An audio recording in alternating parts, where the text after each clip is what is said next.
नमस्कार दोस्तों, आज की व्याख्यानमाला के अंतर्गत हम मौर्य साम्राज्य के बारे में चर्चा करेंगे। मौर्य वंश की स्थापना कैसे हुई, चंद्रगुप्त मौर्य ने कौन कौन से विजय प्राप्त किए और कौन कौन सी ऐसी घटनाएं हुई जो बहुत ही इम्पोर्टेंट है, और भी जो शासक हुए मौर्य वंश के, उन सभी के बारे में चर्चा करेंगे। तो दोस्तों, सबसे पहले मौर्य वंश की स्थापना के पूर्व 6ठी शताब्दी ईसा पूर्व में भारत में 16 जनपद थे, और इसका वर्णन हमें अंगोत्तर निकाय जो बौद्ध ग्रंथ है उससे मिलता है। और तो 16 जनपद थे, उनमें एक दूसरे से संघर्ष हुआ अपने राज्य विस्तार के लिए, और इस संघर्ष के परिणाम स्वरूप केवल 4 जनपद बचे जिन्हें महाजनपद कहा गया, और इन चारों में फिर संघर्ष हुआ, और उसमें से जो मगध महाजनपद था वो भारत की राजनीतिक केंद्र शक्ति के रूप में उभर कर सामने आया। इसी मगध में सबसे पहला जिस वंश ने शासन किया मगध पर वो था हर्यंक वंश। उसके बाद शिशुनाग वंश ने शासन किया, तब जाकर नंद वंश ने शासन किया। उसके बाद यानी कि नंद वंश के जो अंतिम शासक थे घनानंद, उसकी हत्या कर चंद्रगुप्त मौर्य गद्दी पर बैठा और मौर्य वंश की स्थापना की। तो इस प्रकार दोस्तों, मौर्य इतिहास और संस्कृति के बारे में जानने के लिए हमें निम्नलिखित 3 साधनों पर आधारित रहना पड़ता है या उनकी सहायता लेनी पड़ती है। जो पहला साधन है वो है साहित्यिक साक्ष्य, दूसरा साधन है विदेशी यात्रियों के विवरण, और तीसरा साधन है पुरातात्विक साक्ष्य। तो सबसे जो पहला टॉपिक है साहित्यिक साक्ष्य, इसके अंतर्गत 3 उप बिंदु हैं। पहला बिंदु है ब्राह्मण साहित्य, दूसरा बिंदु है बौद्ध साहित्य, और तीसरा बिंदु है जैन साहित्य। सबसे पहला बिंदु है ब्राह्मण साहित्य। इसके अंतर्गत पुराण, जिसमें कि विष्णु पुराण, मत्स्य पुराण। दोस्तों, मत्स्य पुराण पुराणों में सबसे प्राचीन माना जाता है, और पुराणों की संख्या कितनी है आप कमेंट करके बताएंगे। तो पुराणों के बाद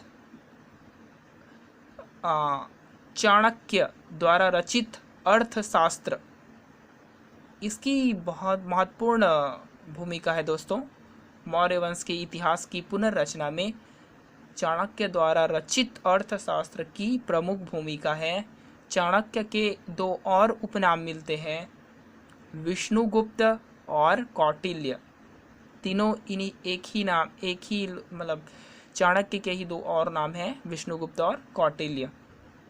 इसके बाद विशाख दत्तकृत मुद्रा राक्षस, इससे भी हमें मौर्य युगीन समाज एवं चंद्रगुप्त मौर्य के बारे में जानकारी मिलती है।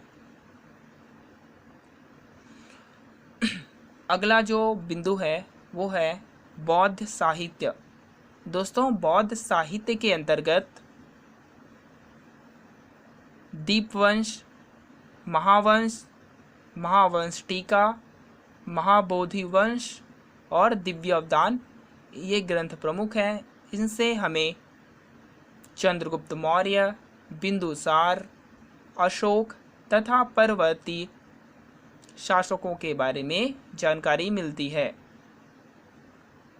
जो अगला बिंदु है वो है जैन साहित्य।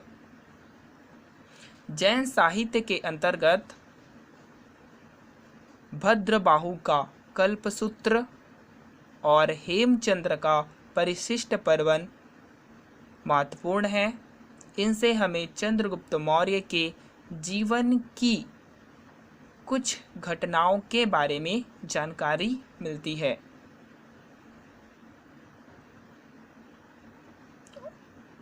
इसके बाद जो दूसरा टॉपिक था, वो दूसरा साधन था, वो है विदेशी यात्रियों के विवरण।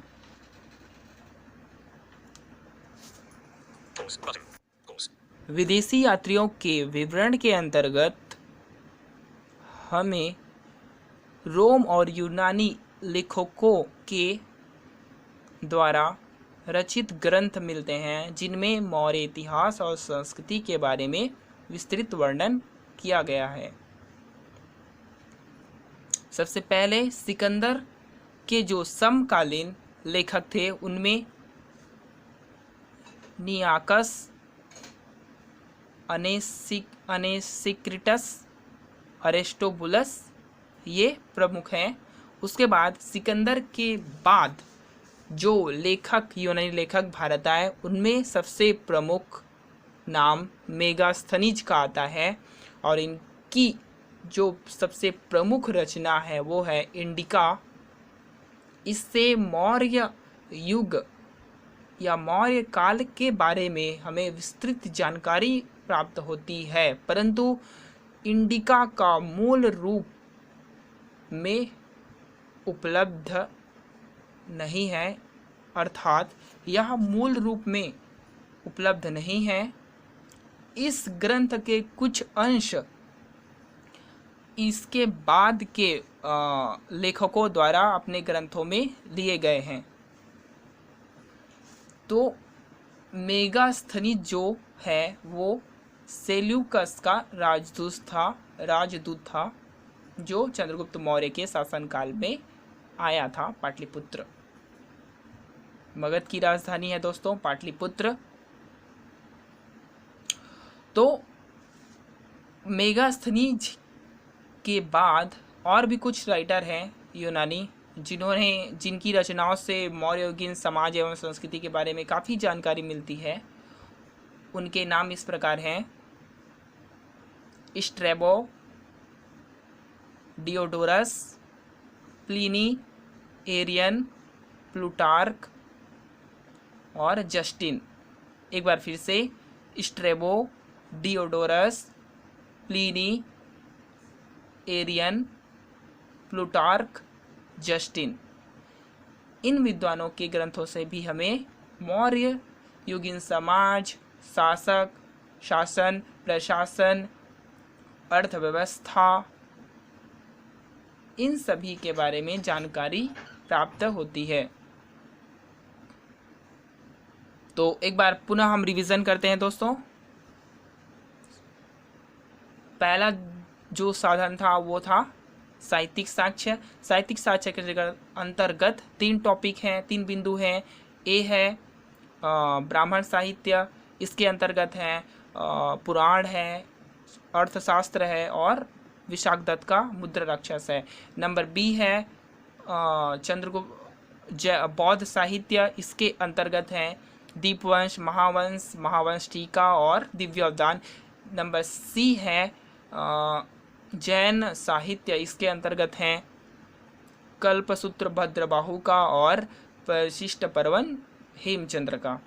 ये हो गए साहित्यिक साधन। अब अगला है विदेशी यात्रियों के विवरण। विदेशी यात्रियों के विवरण के अंतर्गत सिकंदर के समकालीन जो यूनानी लेखक आए थे, उनमें है नियाकस, अनेसिक्रिटस और अरिस्टोबुलस। उसके बाद सिकंदर के बाद आता है नाम मेगास्थनीज का, और कुछ अन्य राइटरों में है जैसे स्ट्रैबो है, डियोडोरस है, प्लिनी है, एरियन है, प्लूटार्क है और जस्टिन है। इन सभी के नाम आते हैं।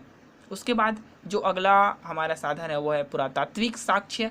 पुरातात्विक साक्ष्य के अंतर्गत दोस्तों हमें अशोक के लगभग 40 अभिलेख मिले हैं, और ये भारत, पाकिस्तान और अफगानिस्तान के विभिन्न क्षेत्रों से प्राप्त किए गए हैं। दोस्तों अशोक के अभिलेखों से अशोककालीन घटनाओं की प्रामाणिक जानकारी हमें प्राप्त होती है,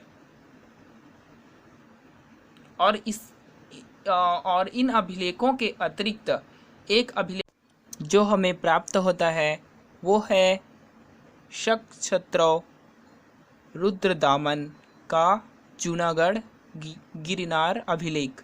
दोस्तों यह अभिलेख विशुद्ध संस्कृत भाषा में लिखा पहला अभिलेख है और इससे हमें मौर्य वंश का जो साम्राज्य विस्तार स्वराष्ट्र तक फैला हुआ था इसकी जानकारी प्राप्त होती है और इससे कुछ अन्य तथ्यों की भी हमें जानकारी प्राप्त होती है। तो इस प्रकार दोस्तों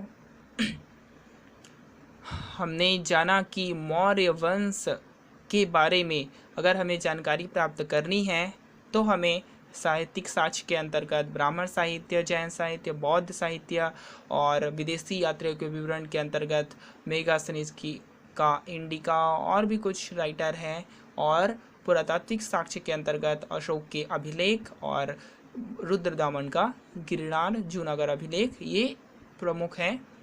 इन सभी के अध्ययन द्वारा हम मौर्य वंश के बारे में जानकारी प्राप्त कर सकते हैं। तो आज के लिए बस इतना ही दोस्तों, धन्यवाद।